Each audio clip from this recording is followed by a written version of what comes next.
L'Associació per la Difusió de la Novel·la Negra i l'editorial criminal Brigada 21 han fet públics els premis 2010 corresponents a les millors novel·les publicades l'any passat del gènere negre. La millor novel·la en castellà ha recaigut en La playa de los ahogados, de Domingo Villar. La millor novel·la traduïda al castellà ha estat per Eduardo García Murillo, que ha traduït El poder del perro, de Don Winslow.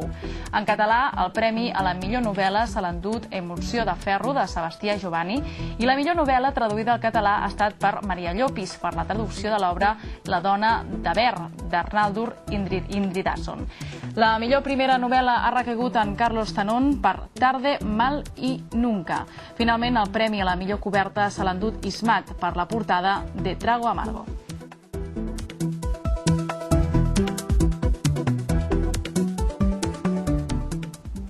Doncs avui hem pogut saborejar alguns d'aquests exemplars a la Biblioteca La Bòbila. Emulsió de ferro, de Sebastià Giovanni, trenca amb la típica imatge del detectiu i ens presenta un personatge que, a més de ser investigador, és músic.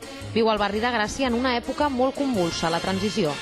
Molt lligat a la música contracultural, a tot el moviment underground contracultural dels 70, i llavors explica una història fantàstica que passa pel barri de Gràcia, que hi surten els gitanos de Gràcia, que hi surten tots els tipus lligats als bars contraculturals. Tarde, mal y nunca, de Carlos Tanón, narra una història que passa pràcticament en un dia. L'escenari escollit és l'actual barri de Ciutat Vella, amb tota la seva diversitat cultural. La relació entre tres joves del barri posa els pèls de punta.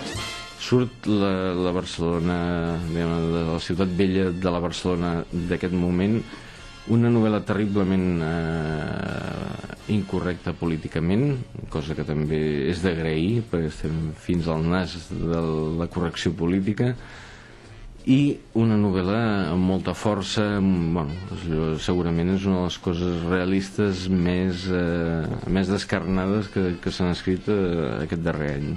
El tràfic de drogues entre Colòmbia, Hondures i el nord de Mèxic és part de la història del poder del perro de Don Winslow. Tot i ser una novel·la de ficció, la semblança amb la realitat, diuen, és esgarrifosa. Doncs amb aquests premis de novel·la negra 2010 arribem al resum.